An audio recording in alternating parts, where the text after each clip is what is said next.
BJP ರಾಷ್ಟ್ರಾಧ್ಯಕ್ಷರಾಗಿ Nitin Nabin ಆಯ್ಕೆ ಬಹುತೇಕ fix. ರಾಷ್ಟ್ರೀಯ ಅಧ್ಯಕ್ಷರ ಚುನಾವಣೆಗೆ ಒಂದು ನಾಮಪತ್ರ ಅಷ್ಟೇ ಸಲ್ಲಿಕೆ. ನಿತಿನ್ ನಬೀನ್ ರಿಂದಲೇ ರಾಷ್ಟ್ರೀಯ ಅಧ್ಯಕ್ಷ ಹುದ್ದೆಗೆ ನಾಮಪತ್ರ. ನಿತಿನ್ ನಬೀನ್ ಬೆಂಬಲಿಸಿ ಉಳಿದ 37 ಬೆಂಬಲ ಪತ್ರ ಸಲ್ಲಿಕೆಯಾಗಿದೆ. ಜೆಪಿ ನಡ್ಡಾ ಉತ್ತರಾಧಿಕಾರಿಯಾಗ್ತಾರೆ ನಿತಿನ್ ನಬೀನ್.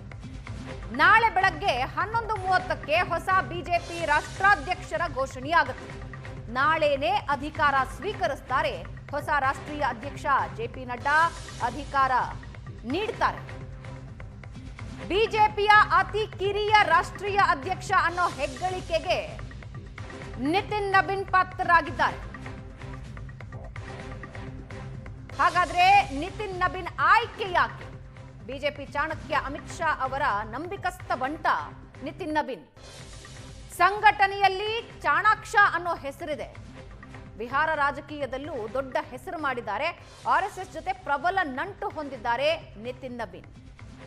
ತಂದೆ ನವೀನ್ ಕಿಶೋರ್ ಪ್ರಸಾದ್ ಜನಸಂಘದ ನಿಷ್ಠಾವಂತ ಸದಸ್ಯ. ಕಳೆದ 2 ದಶಕಗಳಿಂದ ಪಕ್ಷದಲ್ಲಿ ವಿವಿಧ ಹಂತದಲ್ಲಿ ಕೆಲಸ ಮಾಡಿದ್ದಾರೆ. ಎಲ್ಲರನ್ನೂ ಜೊತೆಯಲ್ಲೇ ಕರೆದುಕೊಂಡು ಹೋಗೋ ಗುಣ ಇದೆ.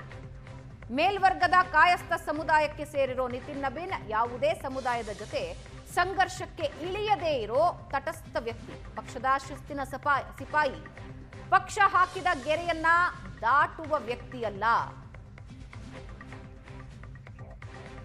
ಬಿಹಾರದ ನಿತಿನ್ ನಬೀನ್ಗೆ ರಾಜಕೀಯ ಕುಟುಂಬದ ಹಿನ್ನೆಲೆ ಇದೆ. ರಾಜಕೀಯ ತಂತ್ರಗಾರಿಕೆ ರೂಪಿಸೋದ್ರಲ್ಲಿ ಹೆಸರಾದವರು. ಬಿಹಾರದಲ್ಲಿ ಕ್ಯಾಬಿನೆಟ್ನಲ್ಲಿ ಸಚಿವರಾಗಿದ್ದರು. ಅವರ ತಂದೆ ಬಿಜೆಪಿ ನಾಯಕರಾದ ನವೀನ್ ಕಿಶೋರ್ ಪ್ರಸಾದ್. ತಂದೆ ನಿಧನ ಆದ ಮೇಲೆ 2006ರಿಂದ ಸಕ್ರಿಯ ರಾಜಕಾರಣದಲ್ಲಿ ನಿತಿನ್ ನಬೀನ್ ಇದ್ದಾರೆ.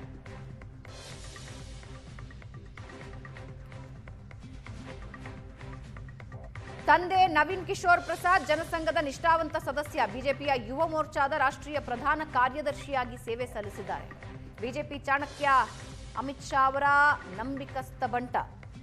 ಮಲ್ಲಿಕಾರ್ಜುನ ಖರ್ಗೆ ಅವರಿಗಿಂತ 37 ವರ್ಷ ಚಿಕ್ಕವರು. ರಾಹುಲ್ ಗಾಂಧಿಗಿಂತ 9 ವರ್ಷ ಚಿಕ್ಕವರು. ಕಿರಿಯ ವಯಸ್ಸಿನಲ್ಲೇ ರಾಷ್ಟ್ರಾಧ್ಯಕ್ಷರ ಹುದ್ದೆ ನೀಡೋದರ ಮೂಲಕ ಮುಂದಿನ ಹಂತದ ನಾಯಕತ್ವ ಬೆಳೆಸೋದಕ್ಕೆ ಬಿಜೆಪಿ ಸಿದ್ಧತೆ ನಡೆಸಿಕೊಂಡಿದೆ.